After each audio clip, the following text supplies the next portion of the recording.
Качан бітіресіңдер? План боюнча сол биз айткандай вообще октябрда бітірүүгө тырысабыз, ошоған дайындап алдым. Шамаларың келмесе нелерің бар енді бітіре алмайтын болсыңдар. Анаған да қатысыңдар, мынаған да қатысыңдар. Мектеп не болып жатыр Байтеректегі? Сендердің компания болып жатыр. Мектепте жүріп жатыр қазір. Оны да ертең көрмей жүрмейсіңдер ме? Жоқ, Алла қаласа бітіреміз деп. Күресу керек. Аз уақыт сендерде. Түсінікті. Шұғылданып жұмыс жасап жатырмыз. Көтере алмайтын, шоқпарды белдеріңнен байлап нелерің бар? Жасай алмайтын болсаңдар, уақытылы бітіре алмайтын болсаңдар. Мектепте өте аз уақыт сендерде қазір.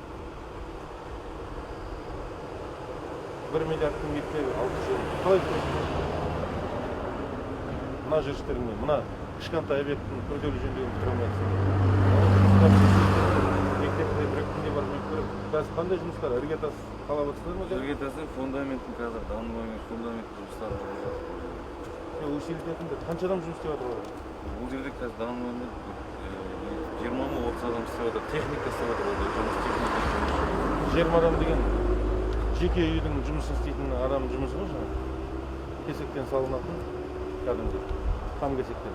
Біз ана неден алып, фундаментный нелерді алып, қазір соны монтировать етіп жатырмыз. Тездетіңдер. Мен бір күнде барып оны көрейін. Ертең сендер үлгере алмай қаласыңдар мына түрлерін. График береміз, сонымен байланысты жұмыс жасайсыңдар. Мынада да давайте ертең ноябрьде, декабрьде жұмыс болмайды. Күн суытады, сапа болмайды онда істеген жұмыс. Күндіз-түні жұмыс істеңдер, адамдарыңды көбейтіңдер осы жерде. 1 октябрьге бітіру керек. Әдеке қадағалаңдар. Мынандай қиын кезде, осындай дағдарыстың кезінде мемлекет басшысы, облыс басшысы қаражат беріп жатыр. Қанша жылдан бері сұрап ала алмай жатырыңыздар. Енді осы келген қаражатты біз тиімді пайдалануымыз керек қой. И сапалы жұмыс жасатуымыз керек қой. А бұлар ертең менің уақытым январьға дейін деп январьда слайд, оның бәрі түседі. Не болады сосын? Давайте басында жүріп қадағалап, сіз тұрыңыз осының басында.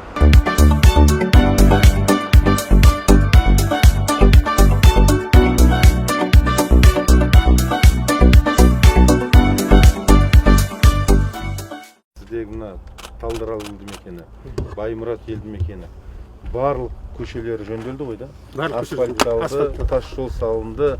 Қазіргі осы тұрып жатқан үйлерде тас жол тартылмаған, асфальтталмаған көше жоқ қой.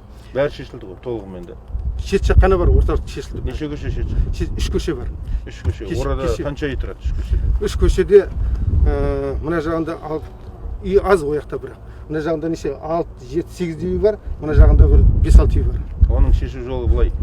Оның бәріне бюджеттен ақша сұрап отыруға болмайды. Мына Шоманов ағамызбен сөйлесіңіз Алтекеңмен. Мына Бөкең естіп тұр. Алтекеңе сәлем айтыңыз. Ана Қайнар ЛТД деген жұмыс жасап жатыр мекеме. Онымен сөйлесіңіз. Сол 3 көшені де осы кісілерге демеушіліктен жасатып алу керек. Бұл кісілерге басқа ешкім ешқандай тапсырма беріп жатқан жоқ. Елге келгеннен кейін үлес қосу керек сәке. Қанша жұмыс жасап жатсыздар, мемлекеттен қаржы алып жатсыздар, осыдан пайда тауып жатсыздар, сондықтан елге де сіздердің пайдаларыңыз тисін. Демеушілікпен жаңа көшелерді шешіп беріңіздер. Ел батасын береді, рахметін айтады. Басқа мердігер мекемелердің барлығы осындай жұмыстарды жасап жатыр. Сіздер енді бұрыннан келе жатқан үлкен танымал компанияның бірісіздер ғой. Сол себептен осы жұмысты жасап, осы ауылдың мәселесін толық шешіп кету керек. Ауылда сонда тас жол төселмеген, асфальтталмаған көше қалмайды.